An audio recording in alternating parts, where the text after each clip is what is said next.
This is Joe Galloway conducting an oral history interview with David Rose on January 30th, 2020 at 1:30 p.m. We're located at the Community Center at Espanola Park in Bunell, Florida. Sir, before we begin, could you please state and spell your first and last name for the transcriber? David Rose, Davidrose. Thank you. Before we talk about your time in Vietnam, I'd like to get some biographic information. When and where were you born? 2/1849, Tacoma Park, Maryland. All right. Who were your family members? Father is Ray William Rose. Mother is Elizabeth Marie Rose. Siblings? I'm an only. You're an only.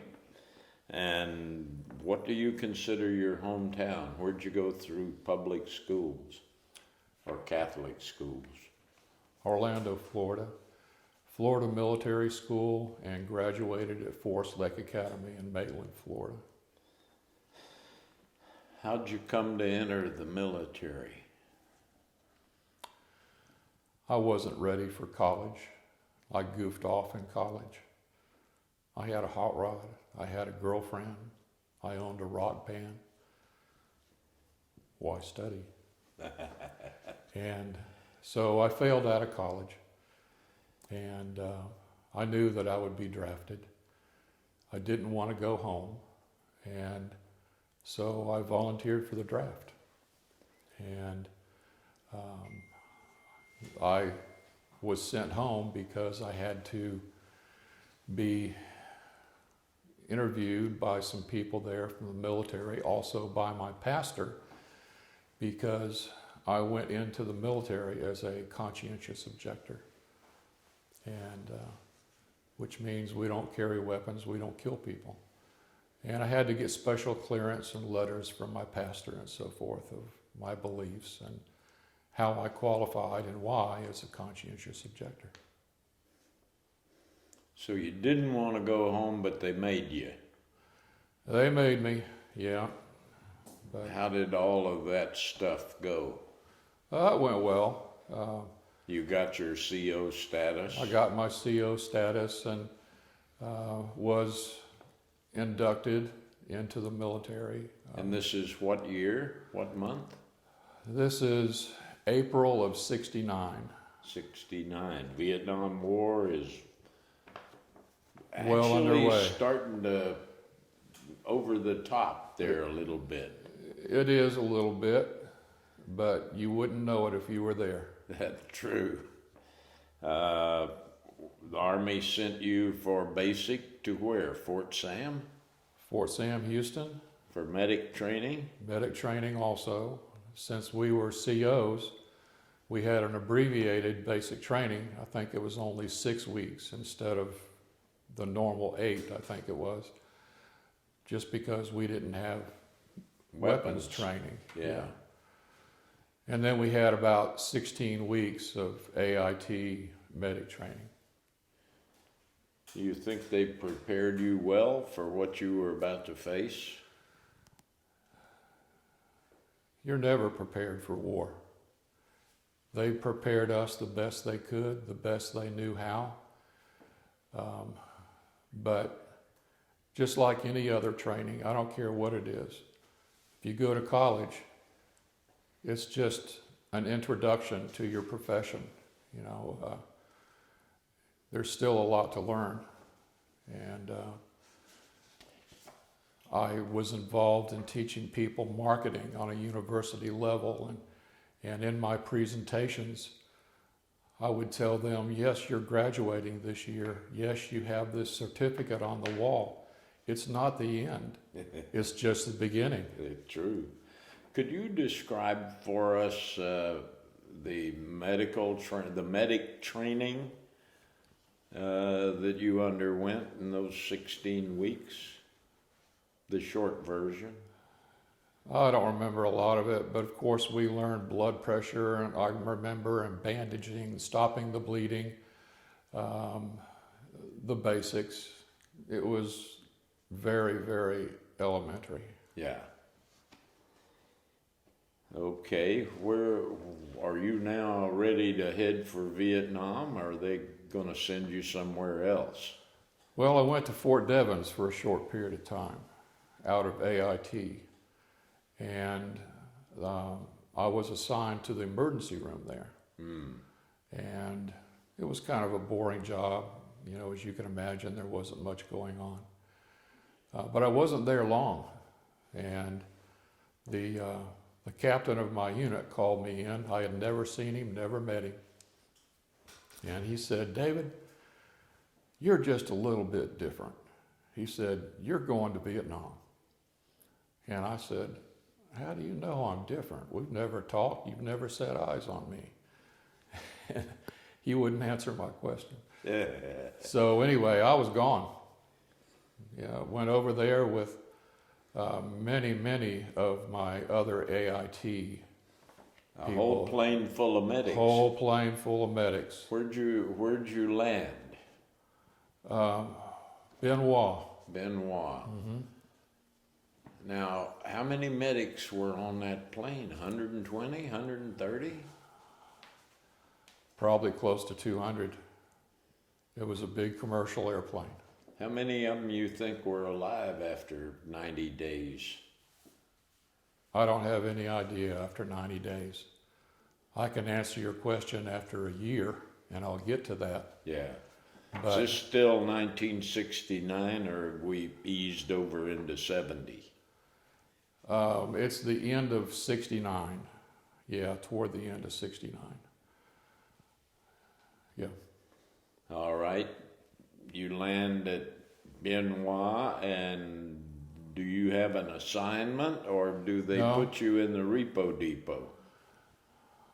I don't know what a repo depot is, but what I remember is I sat with a gentleman at a desk, and he asked me my experience. And I told him, well, I just came from an emergency room duty in Fort Devens. And he said, "I have the job for you."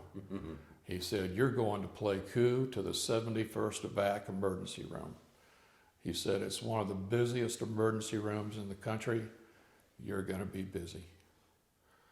And so wasn't long, I was on a helicopter, and there I was.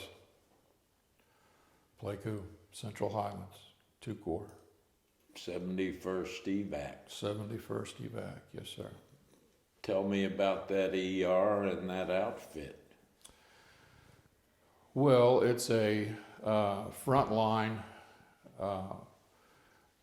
evacuation hospital, which means that we receive patients directly out of the field into our emergency room. So we have a helipad there, we have a dust-off unit that's assigned to our ER, and out of the field, we receive the patients fresh. And Are you doing triage? oh yeah, we're doing triage. When we have enough injured to do triage, and yes, we had a neurosurgeon who typically did the triage because he is usually the least needed for surgery. Right.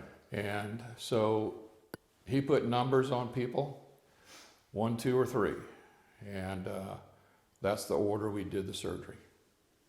And it may mean that you're going to die out on the helipad, or it may mean we can save you and you're first in. So it's a hard decision to make. I would not want to have that job. I would never want that job. It's tough. Tough. And the outfit? Good? The outfit was amazing. An amazing team. Our ER team was top notch. The entire hospital was top notch. We had a good commander, a female, and she knew what she was doing, and she was a roll up your sleeve commander. If we were busy in the ER, she was there. If we were busy in the OR, she was there. Amazing. Was she an RN? Oh yeah. Yeah. Good. Yeah.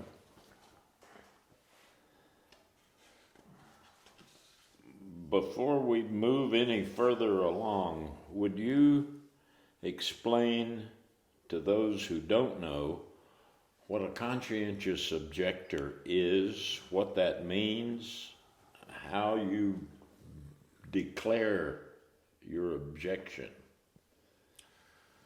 Well, conscientious means that we have usually a religious reason to not want to kill people. A mental reservation, a religious reservation. Yes, cultural. There are probably lots of different reasons for objecting to killing people, even though it is war. And then to object is to, just simply object. But there's a form you have to fill out, and I don't remember what that form is, and you had to qualify. I had to have a letter from my teacher, from my high school principal, from my pastor, I remember, and I was interviewed by somebody from the military. And I had to submit all these letters at the time of the interview. And I assume those letters are to show that you have had this religious tenet for longer than since you got the draft notice. Well, I was born into the Seventh-day Adventist Church. And, right. That's a conservative denomination. And so I felt like it was just a natural step for me going into a military to be a conscientious objector. All of my friends ahead of me were conscientious objectors. From the same church. From the same church, from the same school, the same neighborhood. So at this point, I had already lost 3 of my good friends. As CO medics. As CO medics. Whoa. They were my neighbors, they were my classmates, and I had been to their funerals recently. So this was a big part of who I was at that time. And you knew when you declared conscientious objection that the backside of that is they're going to make you a combat medic.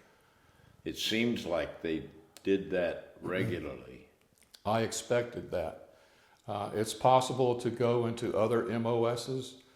There's the White Coats, which is a test MOS. Oh, where you become a guinea pig. You become a guinea pig, exactly. You could end up driving a Jeep for a general. I mean, lots of different things that COs do. But I really expected medic, and being a medic was okay with me. I had had some previous training, and it was okay.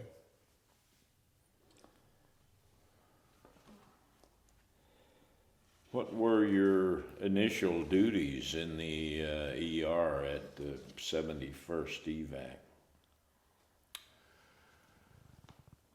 Well, there were nurses there were doctors, there were other medics. And as the new guy in country, of course I had some orientation to go through and some training, but I jumped in with all 4s. And they were very good about training me and teaching me how to prioritize treatment. And I picked it up very quickly and became a very good medic. And it was a lot of work. It was emotional at times for everybody. We had to bury our emotions and move on. But very, very tragic, some injuries and horrific trauma that we treated and witnessed and experienced there. Unbelievable. What were your living conditions like? And, were you 12 hours on, 12 off, or how was your work schedule? I was 12 on, 12 off. I had 2 days off a month. A month? A month. And, I'm sure that when you hear living conditions, you hear tents and you hear bushes and you hear Quonset huts and hooches. I'm going to tell you something. In this hospital, we had a movie theater. And in the back of the movie theater is an apartment. Well, just as I came in country, the gentleman who had the apartment was leaving. And I just happened to arrange to get that apartment when he left. How'd you do that? I don't remember. But I think some cash may have had something to do with it. Past Yeah. heads. Yeah. But You dealt with the camel trader. I had my own hooch maid, private hooch maid, and she was the hooch maid for the entire theater, which by default I acquired since my apartment was in the Now, theater. how do you have a hooch in the back of the movie theater? I don't How much know. room did you have? It was small. It was half the size of this room we're in right now, which is big because most everybody else had the size of their bunk bed. Right. So And 4 to a cubicle 10 by 10. exactly. So I was blessed. I admit that. And so Now, how does Private David Rose pull this off? I'm just a lucky guy. No bullshit. And so over time, I set up a stereo system in there, and it was pretty cool. I had lots of guests over, and we partied a lot in there, and the hooch maids loved me and wanted to marry me, and of course they wanted me to take them back to America. Of course they did. And but the sweetest part is I had round-eye girlfriends because Got all those nurses. the nurses, man. And so I dated 2 or 3 of them. My recollection is that Linda Carlson, Diane Carlson Evans, Diane Carlson then, Lieutenant RN, was assigned in Pleiku to the 71st Evac. What year? That's what I don't remember. I think 68, 69. Well, we probably just missed each other then. She's I just wrote the foreword to her biography, and I didn't see her mention your name. Well, we probably missed each other. But anyway, have you run across the name Judy Tripler from the 71st? I'm not sure. Probably not. Probably not. But another bonus of living in a hospital is we had our own private swimming pool. So it was a pretty cushy job in some ways, but in other ways it was just Her over the top memoir horrific. says that the pace of arriving casualties was horrific. Oh, the pace every day. Every day. I don't care. I think it finally broke her. It broke me. Yeah. I'll tell you that story. But that's the injuring part, is there's no relief. We were the first evacuation point from Cambodia and Laos. We were in the center of 2 Corps, and we were the first stop for everybody. 4th Division, 101st? 101st, Yes, sir, all of them. all of them. got All it. getting shot to doll rags. I could tell you some stories. Yes, sir. 85th Evac in Quinyon Yeah. took care of our wounded from the Ia Drang, and they took care of 225 cav wounded in one 24-hour day. When I was there, we never had that many. The most we had when I was there was 136. That's still a horrific amount. It's unmanageable.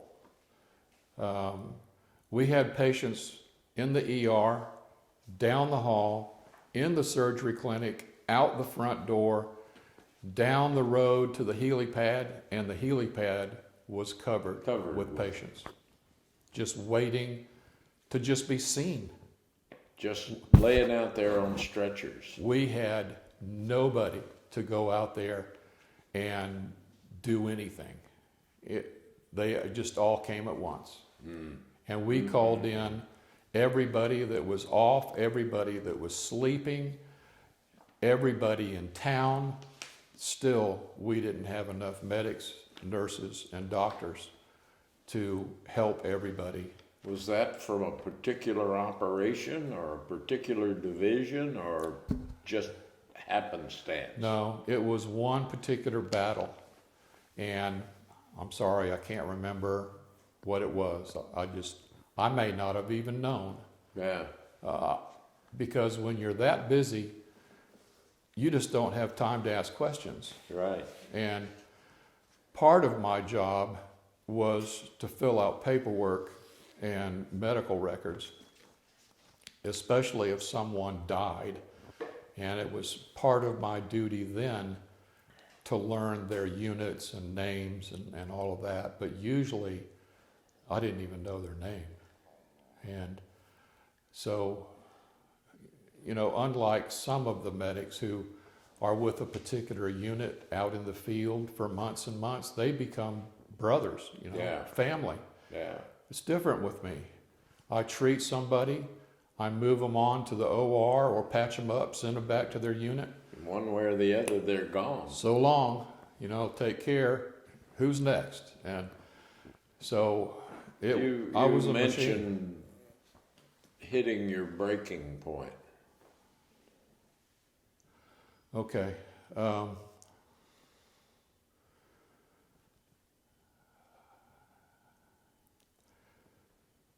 Later in my tour,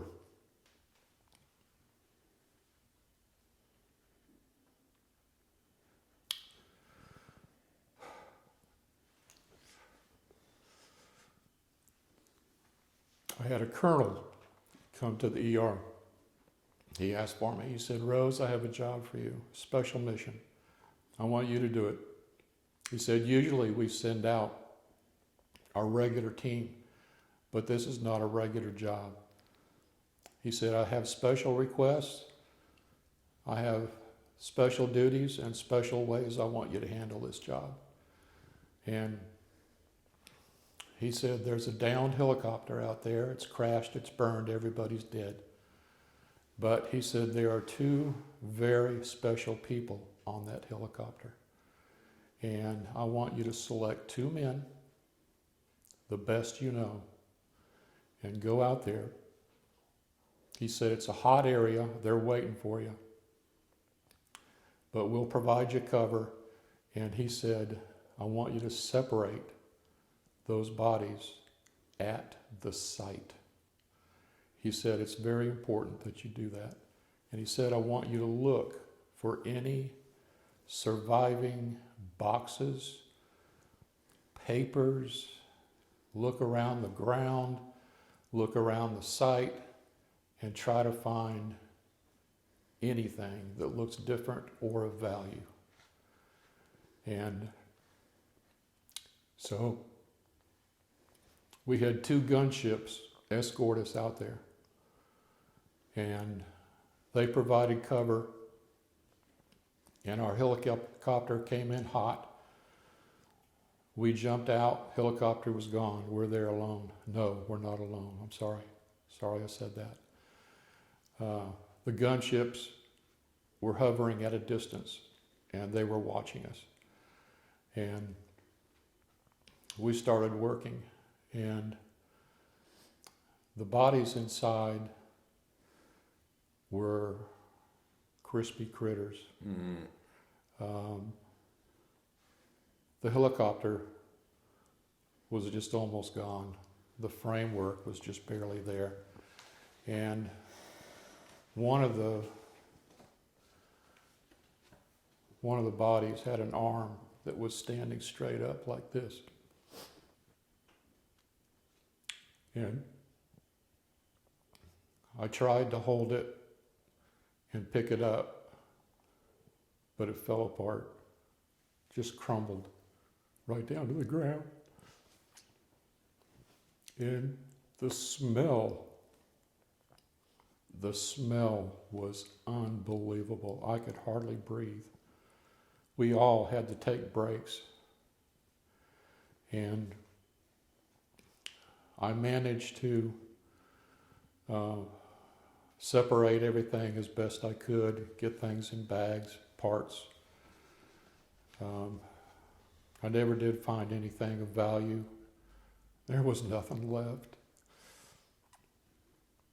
But we separated it out the very best that we could. And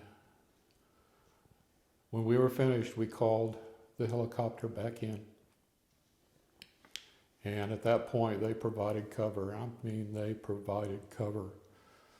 I mean, Gatling guns went off. It was unreal. And 2 ships unloading their Gatling guns. And we got those bodies loaded. And we got them back to the 71st. And we had a little receiver building where we would receive the dead off the helicopter and put them in this special building. I forgot what it's called. We had a name for it. And so I put these bags in there. It's routine. And I was called somewhere else. I don't know what I had to do, but I left that building and came back. And I discovered the door was open. And I was surprised. Did I forget to close that door? Did somebody else come while I was gone and open the door? Why is that door open? And I peeked my head inside, and in the time that I was gone,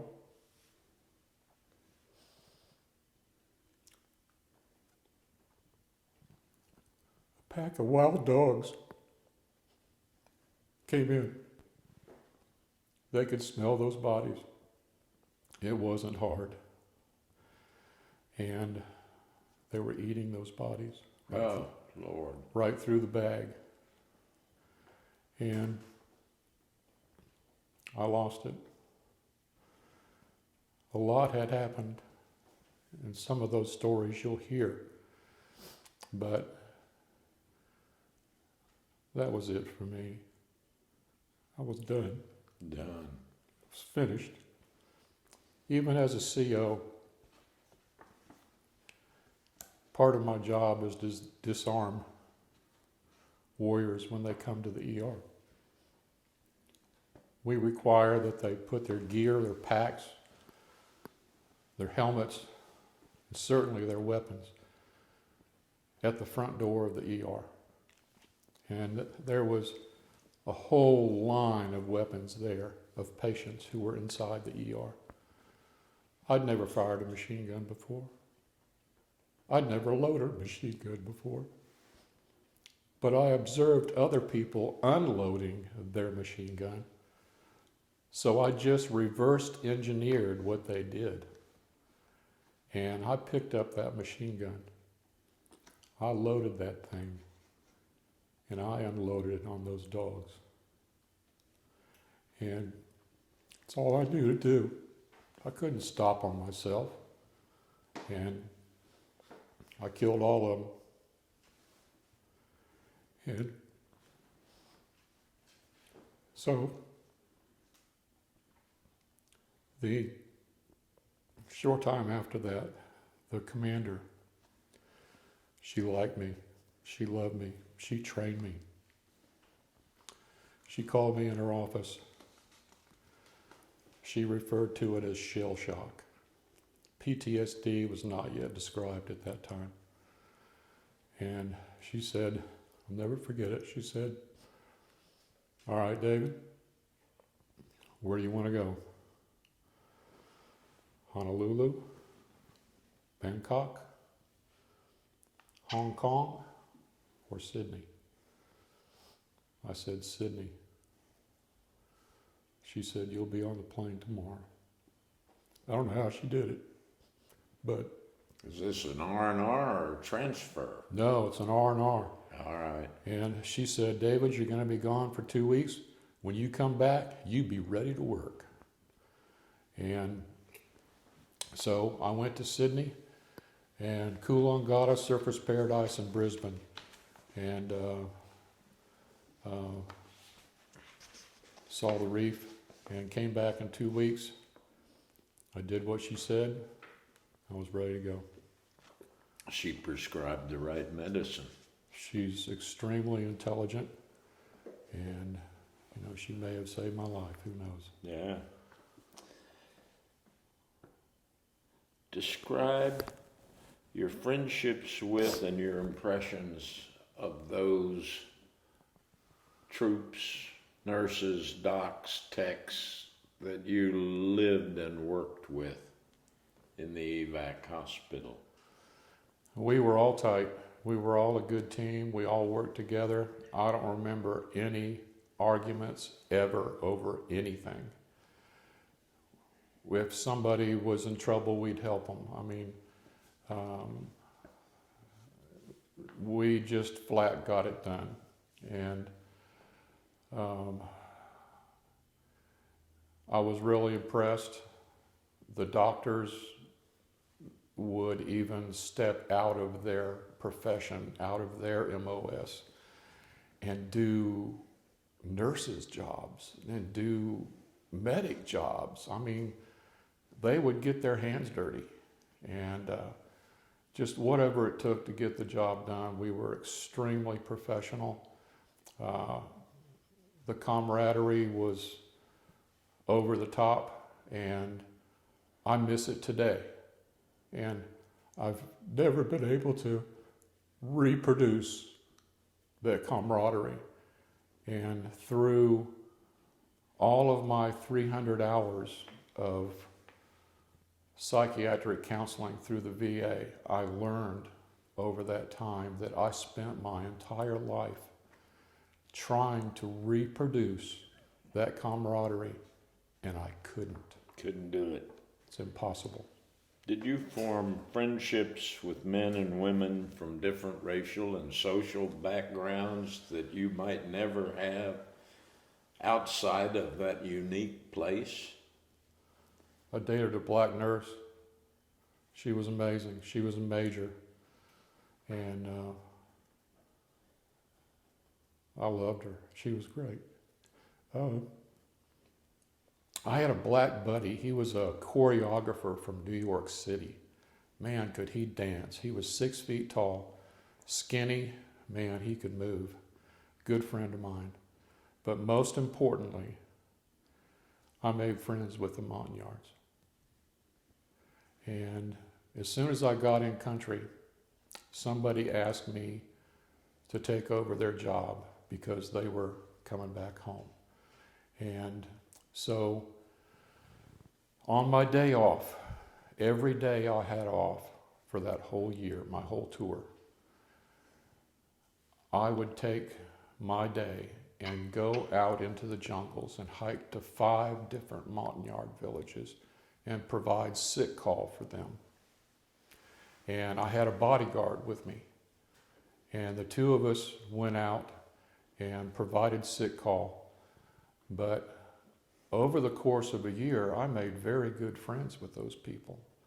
And before I could see patients, I had to go to the elder's hut of every single one of those 5 villages.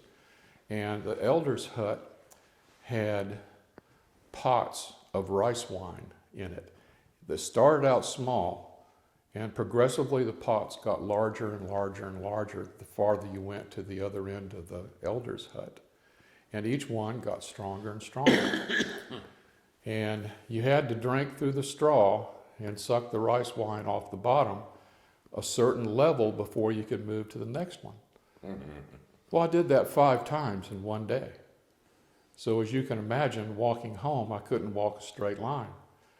But anyway, it was their custom. I had to do it, and my bodyguard and I did it. I had never drunk before in my whole life. I didn't even know what alcohol tasted like.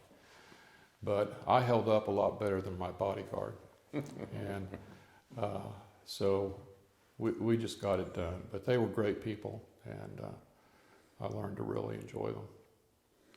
They may have been the only really honorable people in that Oh, whole country. Oh, you couldn't trust the South Vietnamese. You couldn't trust the NVA.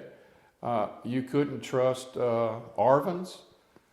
You couldn't trust any. You couldn't even trust the children. Couldn't trust the Americans either, for Sometimes, the most part. Yeah. sometimes, yeah. You have to be careful every step you take in war. Yeah. You never know what's ahead of you. But those little guys, they'd stand by you Oh yeah, through they're thick very. and thin. They're loyal. They're strong. They know their environment, and they know how to survive. But I learned just before I left that they're double agents. Some were. And I learned that there were VC in the villages when I was there. But I wasn't a threat to them. No. You know, the VC knew if I didn't come home, somebody's going to come looking for me. Yeah. So I survived it. Did your status as a CO affect the way you were treated by the broader American military community? Most didn't even know that I was a CO. I didn't offer the information freely. Only one time did I ever hear a whisper in the background, "That's one less rifle." But other than that, like I said, I wasn't in a field position, so I wasn't really in a position to protect myself like other Right. medics were. Right. So it was okay in my duty station that I was a CO. Now, back home, there are anti-war demonstrations, there are racial riots, there are all kinds of tension in society. Does any of that translate over where you're working? Yes. Early on, I participated in reading the news like everybody around me did. I read the Stars and Stripes, but it didn't take very long for me to understand that the Stars and Stripes was just another propaganda paper. The reason is this. One of my jobs as a medic is to fill out the paperwork. How many KIAs did you have this week? I fill it out. I send it into headquarters, and it comes out the next week in the Stars and Stripes. Reduced by half. Exactly. Yeah. The numbers were never accurate that I gave But them. that wasn't Stripes doing that. That was higher headquarters. That's right. I knew it wasn't Stars and Stripes. They are the victim just like we are. Yeah. But it doesn't matter because whoever gives them the information is slanted to their side. And I quit reading Stars and Stripes. I quit every single type of outside newspaper. I concentrated on my job. I studied my job. I tried to learn more. I even taught myself how to read an EKG. And so, you know, I just didn't want any part of the war. I thought the war was stupid. I thought it was just idiot. I mean, there are better ways to settle differences than shoot each other, you know? Sending 18-year-old kids out to shoot each other. Exactly. I mean, you know, 18-year-old kids get bit by a rattlesnake on the hand instead of the foot. So they're ready to go to war, but they don't know any difference. And so I was not a protester. I was never proactive in that area, but I had my own opinions, and I didn't want anything to do with the military. I was offered rank like it was wholesale. Every time a rank committee came through, I could have gotten a raise. But I got to E4. I could have left there at E7 in 19 months, but I didn't want it. I Now, refused the back rank. half of that question was about racial tension. I got off track, didn't I? Yeah, that's all right. Was there any of that Racial tension. in the hospital? I never experienced it. Now, the black guys did have their own hutch, okay? They lived together. They wanted to. Self-segregation. Exactly. But we still loved them. I mean, we worked with them side by side. We respected them. And they wouldn't party with us. You know, they had their own party going on. So they segregated themselves, and they didn't want to listen to our music. That's the main thing. Crosby, Stills, and Nash. Are you kidding me? Have a black guy listen to Crosby, Stills, and Nash? That was the next question, as a matter of fact. Do you have specific memories of the popular culture, and by that, especially music of that era, that if you hear the song today, it takes you right back there? Absolutely. I never, ever listened to the radio. Today. And I never have since I came home from Vietnam. I am absolutely serious about that. For that very reason. You don't want to hear it. No, sir. It triggers daymares, flashbacks in me. Particularly one song, Our House, Crosby, Stills, and Nash. Crosby, Stills, and Nash. That was our theme song when we got together and partied. We got to get out of this place. Yeah, absolutely. And, you know, all those songs, I Can't Get No Satisfaction, you know, all those that everybody knows about. Purple Haze. Who'll Stop the Rain? Yeah, I mean, they're all like that. So I listen to online music, and I select the genre of my music. Carefully. And you know what? It's all instrumental. Yeah. So I don't listen to words. I know that seems weird to a lot of people. Then you're not a country music fan. I am a country music fan, but I don't listen to it. Rather than listen to songs, I write songs. All right. Okay. Describe for us any memorable holidays that occurred while you were there. Thanksgiving, Christmas, New Year's, July 4th. Zero. Zero. Absolute zero. I don't remember anything. I don't remember Christmas. You don't remember turkey at Thanksgiving? No, sir. Even though the Army went to a great deal of trouble? You know, we had a wonderful mess hall at the hospital, as you can imagine. We had steak. I mean, we had whatever we wanted. They were feeding colonels and majors and captains, and we enlisted enjoyed that.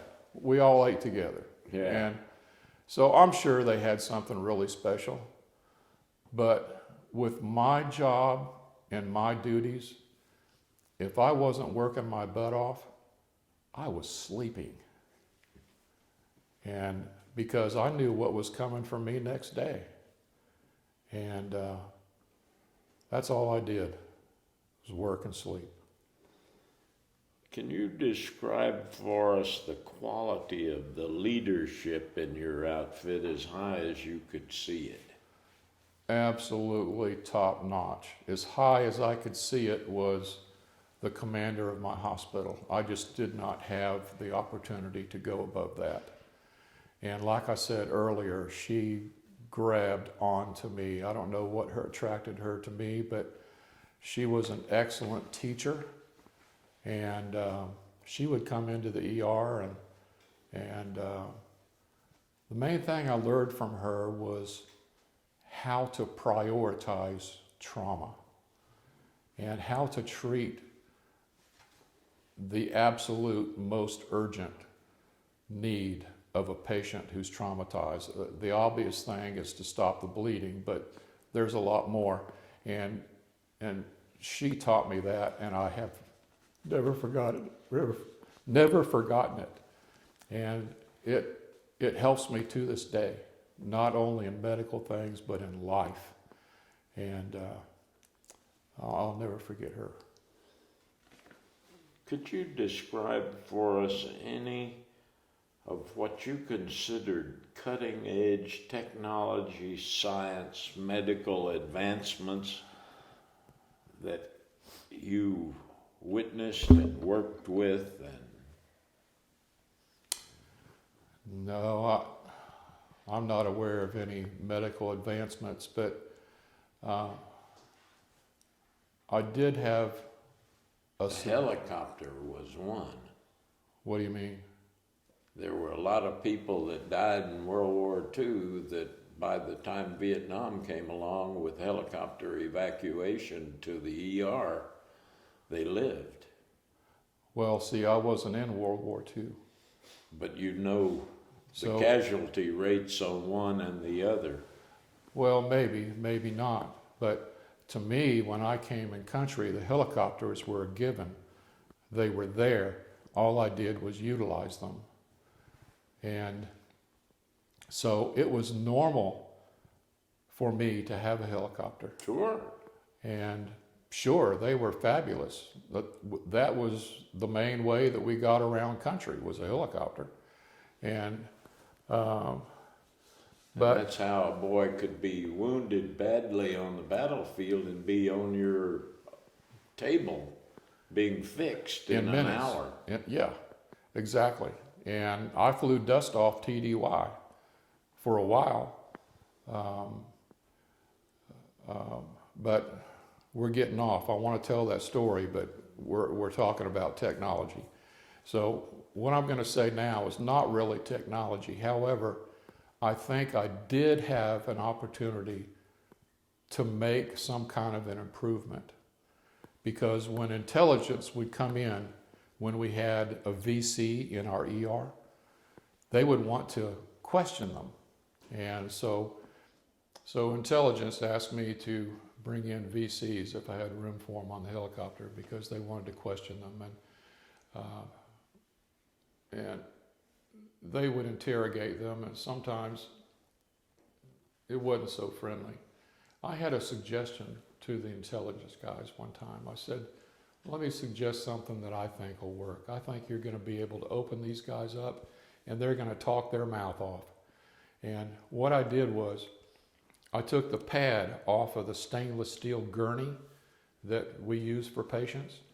I stripped the VC naked, put them on top and sitting on that middle of that gurney. I poured alcohol over their shoulders, and I put a fan on them.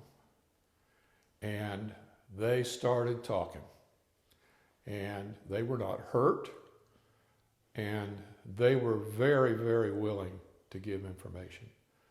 And first of all, they're not used to being that cold in their environment. And they didn't like it. They thought they were going to be burned. But it worked. Tell us about your most vivid memories of your tour. Describe the best day you had during your time there. Every time we saved a life, it was the best day.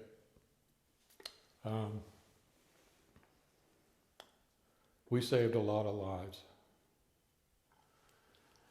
But other than that, I never had a best day. Not with my job, not with our volume, not with my PTSD. I had PTSD before I left country, and I didn't even know it. And just describe the worst day you had during your tour. Maybe you already have. No, sir, I have not. My worst day was probably a lot of people's best day. And I bet that all of these interviews that you've done, Joe, a lot of people have said leaving country was their best day. Is that right? Yeah.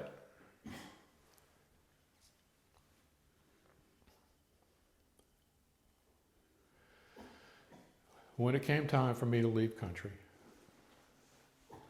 I had a party at the ER, just a normal going away party. But I was also TDY with the 283rd dust off.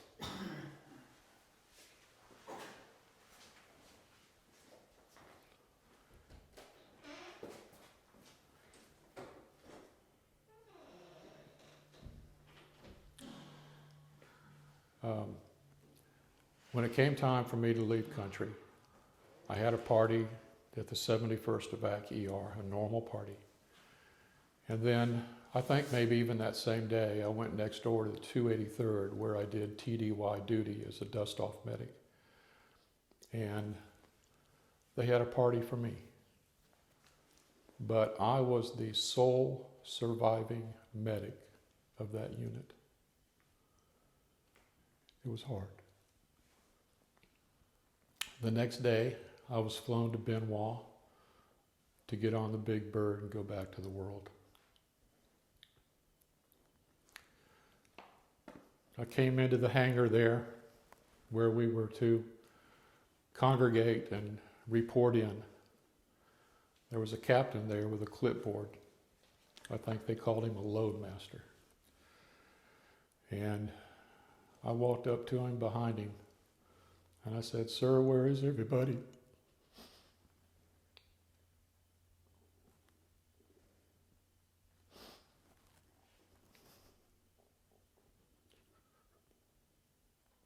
He turned around, snapped his heels, and he said, "Are you Rose?" I said, "Yes, sir."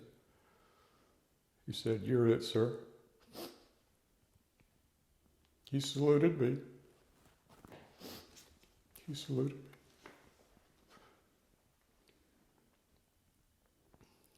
I didn't know where all those medics went who came over to the country with me.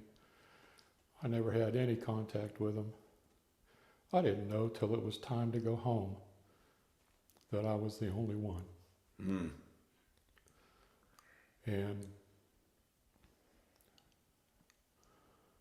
you think I'm crying now. I cried like a baby. I couldn't do it. Couldn't do it. It was real quiet in the hangar when we were waiting for our bird. There was a guitar there, belonged to somebody else. I asked to use it, and I sang a song. I sang a song about flying home. And I sang that for my brothers I lost that year.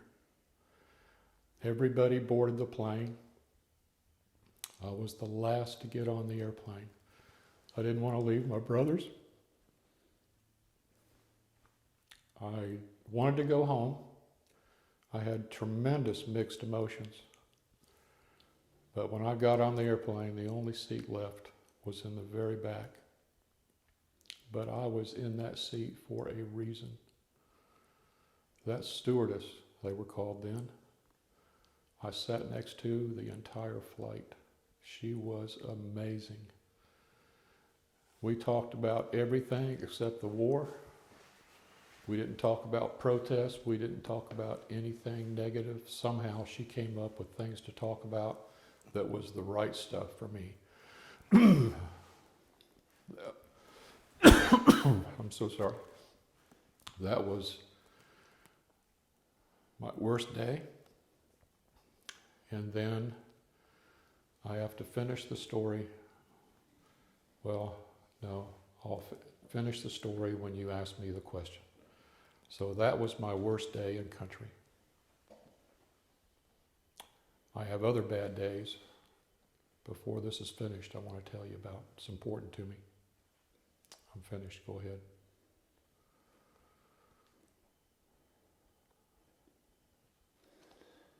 How much contact did you have with your family back home during your tour?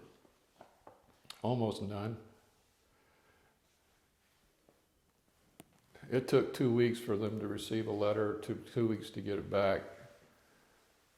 You know, I tried to send my friends and my family letters to let them know I'm fine and alive. I never told them what I was doing. I told them I had an easy, cush job. I was back behind the wire. You know, I was never in any danger. And I didn't even tell them I was flying dust off. So one day, a friend of mine sent me a German chocolate cake. And it made it 2 weeks in the mail. And we opened that box, and that cake was 100% intact. And it was edible. Edible. And man, it was gone in 5 minutes. And I shared it with everybody in the ER. Patients, I mean, everybody. We had a party. And you asked me about a good day. That was a good day. Pretty good. Yeah. My mother sent me a box of Divinity candy by sea mail. It took 3 months to reach Saigon. Oh my. You don't want to know what that looked like. No, the I Air don't. Force wanted to drop it on Hanoi. Yeah, it would be good for that.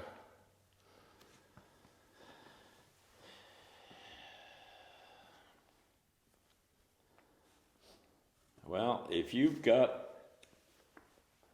another story or two to tell, now's the time to do it. So you're not going to ask me how I was received when I got home? Well, I've got that here, but that's over Okay. the top. I'm just trying to get you Okay, through the Vietnam stories. I hear you. All right.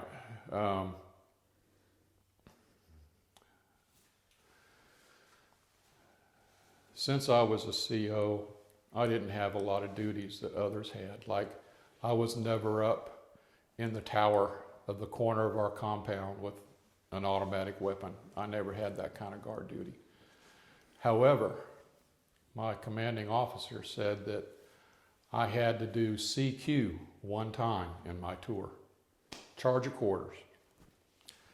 And what that means is I spend the night in the headquarters awake, listening for the phone, listening for the radio, you know, any kind of communication, anything that needs to be done. Well, on David Rose's CQ duty, we are overrun by VC in the hospital. Whoa! Which, first of all, is unheard of because we're a hospital. So they led the attack with mortars. And we were stationed right next to an artillery unit, and we were also right next to a big communication unit. So my first thought is, well, there's the artillery shooting tonight. What are they doing shooting tonight? Or then I thought, wait a minute, no, that's incoming. They must be after those radars.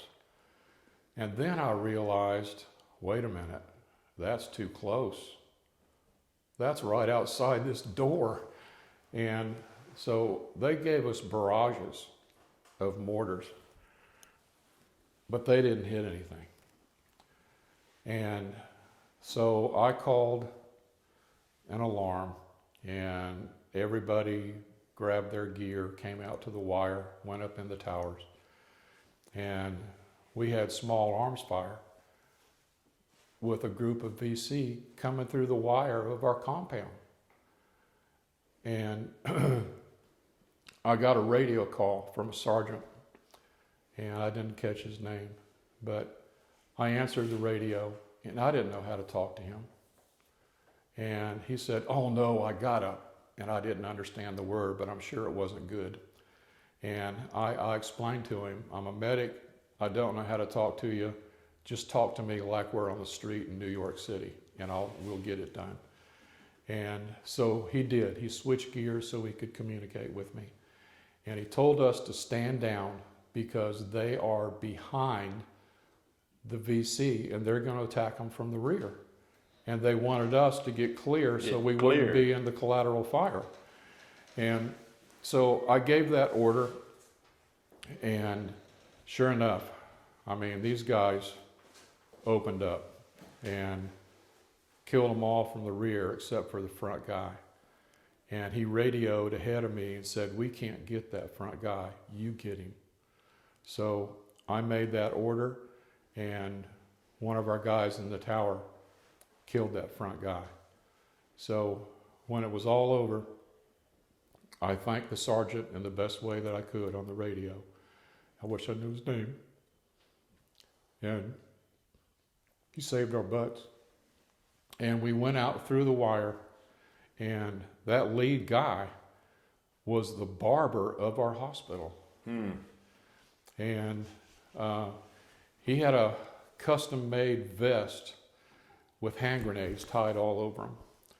And he had a real crude handmade map of the layout of our hospital compound. And it was obvious that he was heading for the dust-off for our helicopters. And so we think we saved our helicopters. And he was probably going to drop those grenades in hutches along the way, because he didn't need all those grenades for 2 or 3 helicopters. Right. So he was going to do damage on the way if he could get to the helicopters. But that was a bad night. But none of us got injured, none of us got killed. It was amazing. There's one other story I want to tell you. It's really important in my life and in my duty. We were working in the emergency room, and one of the Warrant Office pilots from the dust-off unit next door walked over to our ER, and he said, "All of our medics are dead as of today." He said, "There are no more on the way. We don't know when we're going to get one, and we can't transfer any. They're all dead. We have wounded out there waiting for us right now. Do I have any volunteers?" Nobody raised their hand. It was silent. And finally, some guy named David Rose said he would do it. So my training as a dust-off medic was in the air, over the intercom, in flight from the 71st to a place called Fish Hook in Cambodia. I didn't know what I was doing. And all I knew was at some point I was supposed to get out of the helicopter and load the wounded, take care of them, and get them into the emergency room of the 71st. That's pretty basic stuff, but it's a lot more complicated than that. And we met up with 3 gunships in flight, and we got to this hot spot. Combat was in the works, and somebody said, "Rose, when I say go, you're going to have 1 minute to load all those patients, and we have to fly away in less than a minute." So those gunships got in position, all 3 of them, and they opened up. Man, talk about gunfire. Talk about noise. Unbelievable. And somebody said, "Rose, go." That's all I knew. So I stayed tethered, and I got on the ground, and somebody helped me load the patients, and we were gone in less than a minute. We were flying treetop level, cruising as fast as we could go. Gunships were right beside us. And at some point, we heard a large explosion under us. And I heard shrapnel come through the belly of our helicopter. I checked myself, I was okay. I checked my patient, he was okay. The pilot came on the intercom and said his controls are sloppy. So I looked outside for a second, and we were coming down. And I didn't have time to get in my seat in position, so I put my arms around the patient, and I held on to his gurney that was snapped in place. And we went down together, my patient and myself, and the helicopter slid into a deep rice paddy. Our belly was right in the water. And my pilot was screaming. He said his leg was on fire. And it was. And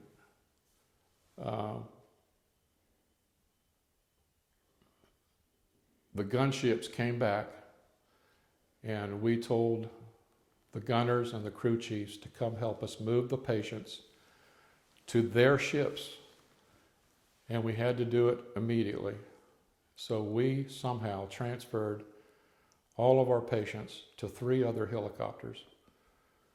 And when I got there with the last patient, there was no room for me. So somebody told me to stand on the skid and hold on to something. I don't even know what it was. And so that's how I got my ride back home. But I was in a position where I could look back behind the tail of the helicopter, and the VC had already zeroed our downed helicopter, and they were in the process of mortaring it as we were flying away, and our helicopter was on fire. But we got our wounded back. We all survived it, and I took my pilot into the ER, surgically removed the frag from his leg, and most of it was burn, but bandaged it up, and we were flying again to the same location with a different helicopter within an hour. And we made multiple trips. You have a picture in your shadow box. Did you perform surgery? Yes, sir. 20 years old.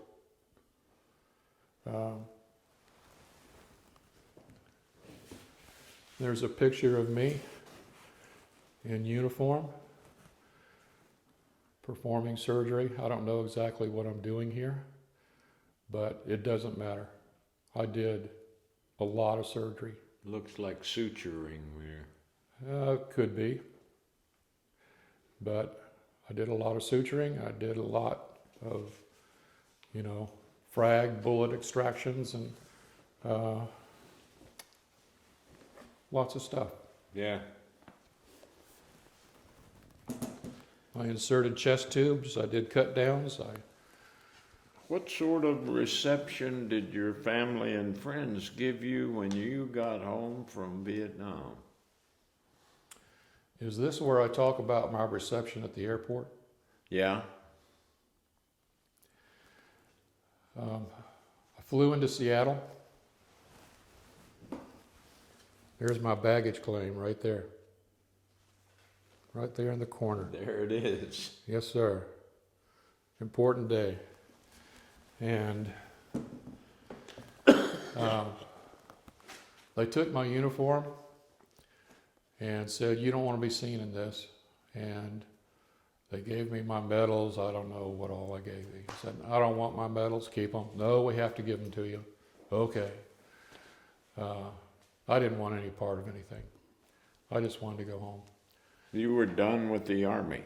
I was ETS'd out of Seattle when I came back to the country. Yes, sir. And so I had to fly to San Francisco to see a buddy of mine. And I was not in uniform, but when I deplaned with other people in uniform. And protesters spotted us. And so we were cursed, and they threw food on us. And you have to imagine my previous 24 hours. I felt like I was lucky. I felt like my guardian angel saved me. I had just had a soul survivor party. I had just realized I was the sole survivor of my entire unit. And now I come back to my very own country and I'm treated this way. And it totally devastated me and surprised me. And that moment in time changed my attitude toward the general public for the entire rest of my life and how I relate to people. And my general attitude, that moment changed everything for me. And I can go into a lot of detail because I've learned a lot about myself in my 300 hours of counseling, but we don't have time for that here and today. What did you do when you got back to civilian life? I wanted to see my friends. They didn't want to see me. They didn't know how to relate to me. I didn't know how to relate to them. We tried to reconnect. We didn't. I tried to work and couldn't get a job. I tried to work in surgery, but obviously I couldn't get a job in surgery. They said I had to go to civilian school. And so I started pumping concrete and I helped build Disney World. Within a week, I was a crew chief. And I did that for a while. I finally went to surgery school and honor graduate, president of my class, and started working in surgery as a little scrub nurse passing instruments. Within 3 months, I was moved up the table and made a first assistant in surgery. And that's what I did for the rest of my life. I became director of surgery and chief of the surgery committee. Did you have difficulty readjusting to civilian life? Absolutely. I was crazy. In 1971, I went to the local VA hospital with internal bleeding. They kept me a week. They couldn't find the bleeding, but they sent me out the door after 7 days with a diagnosis of nervousness and shell shock. 2 years later, I came back with the same thing, internal bleeding. They sent me a week later with the same diagnosis. No help, no suggestions, no nothing. Dumped me on the sidewalk. I didn't know what to do. I didn't want to use alcohol. I didn't want to use drugs. I didn't want to use sex. I didn't want to use gambling to cope. So I used busyness. And I absolutely inundated myself with duties. I took call every time I could. I started businesses. I had lots of hobbies. And I was incredibly busy because I wanted to be. People call me an overachiever. I hate that word. I did it all for the wrong reason.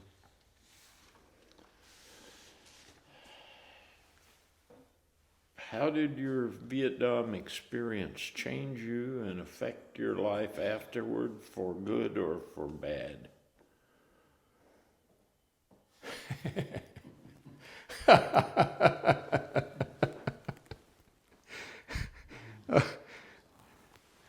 You are kidding me. All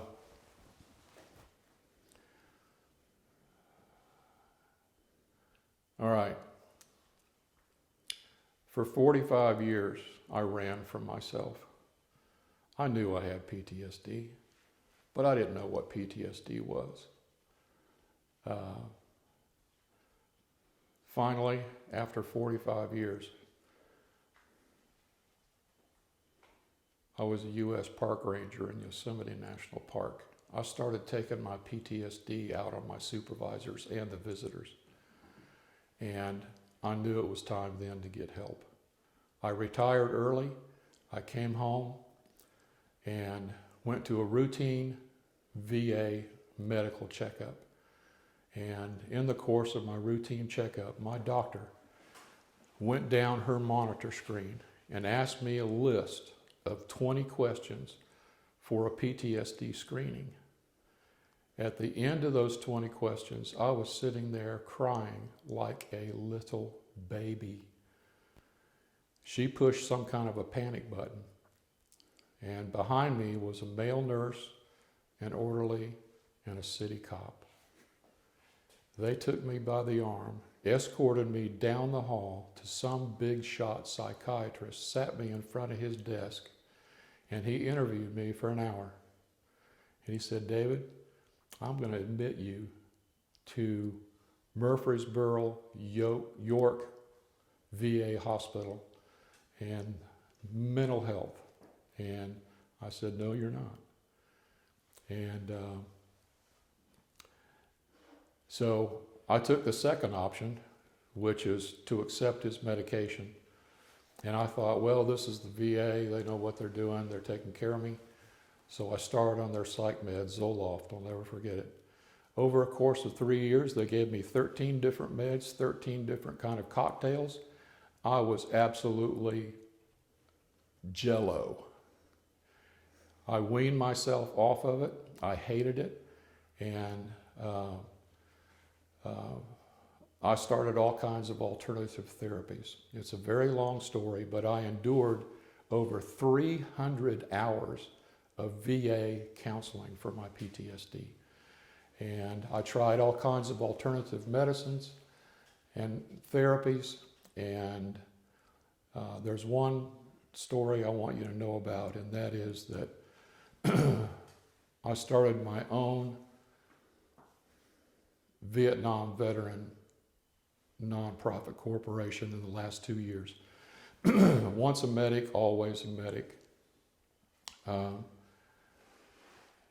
It's my duty late in life to help my brother and sister veterans with what their problems are. And I position myself with a Vietnam veteran hot rod to be out among public and to find veterans who need help. We gave them credit and for their service by having them sign our truck.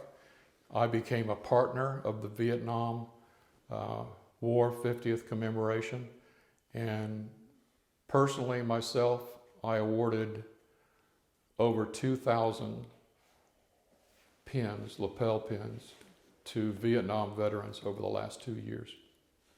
So even though I despised the war, I despised the military at the time, in the middle of my treatment, I realized that I could still be a help to my brothers even today at our age.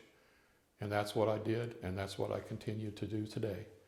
And as a result of my post-war duties, my son, who was a captain in the Air Force, nominated me for the Florida Veterans Hall of Fame, and I was inducted into the Florida Veterans Hall of Fame in the class of 2018. And this medallion that I wear around my neck today is from that Florida Veterans Hall of Fame.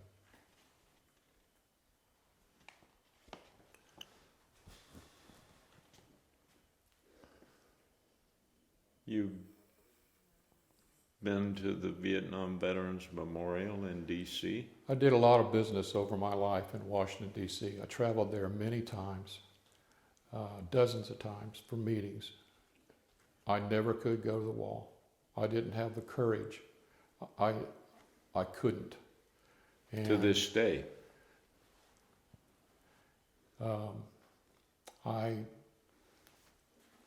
I work with an organization called Operation Song. We write songs with veterans. I've written 12 songs, 4 have been recorded so far, and we were invited to the World War II Memorial on Memorial Day to sing a song called The Last Day in May. And we as a group went to the wall. I had a wonderful girlfriend supporting me. She went with me. That was my first experience at the wall. I could be there no more than 10 minutes. I had to leave. My second experience at the wall I was unsupported. I was alone. When I was there, 3 busloads of South Vietnamese got off the bus to tour the wall. Do I have to tell you any more? No. I left. I started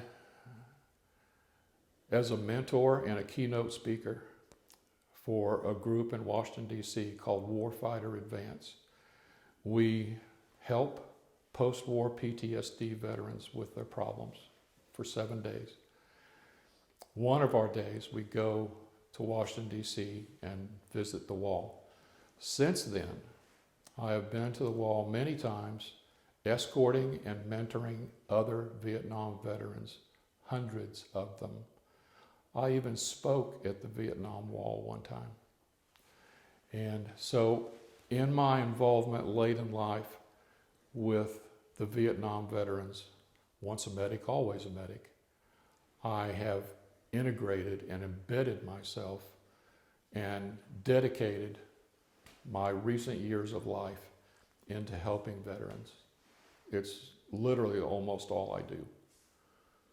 You've covered it pretty well. We covered it. David, thank you.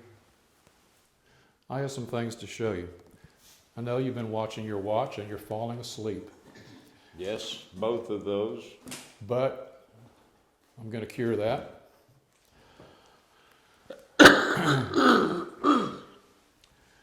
This is a piece that I wrote last year, excuse me. This is my DD-214. Ironically, it has blood on it. I don't know where that blood came from. I'm not sure it's mine, probably not. But it took me 50 years to write this poem. It means a lot to me, and I'm going to read it to you right now. Go for it. It's called Blood on My DD-214. Served as medic in that damn war. Still not sure what we fought for. Did a lot to save my brothers, even saved some of the others. Stopping the bleeding was my main job. A lot to lose with each heart throb. Grew up fast in that and learned a lot. Had to make the bleeding clot. Still have nightmares to this day. Seems I cannot get away. The cries and screams I heard so loud hang around as a big dark cloud. Destined to live my life with stress, my fate was sealed when I ETS'd. A nasty curse I should have foreseen when blood was spilled on my 214. Bloody papers I carry through life, a reminder of my wartime strife. Like giving me a boot as I walk out the door, painful memories to my very core. I'm done. All right, sir. Now you can go take a nap.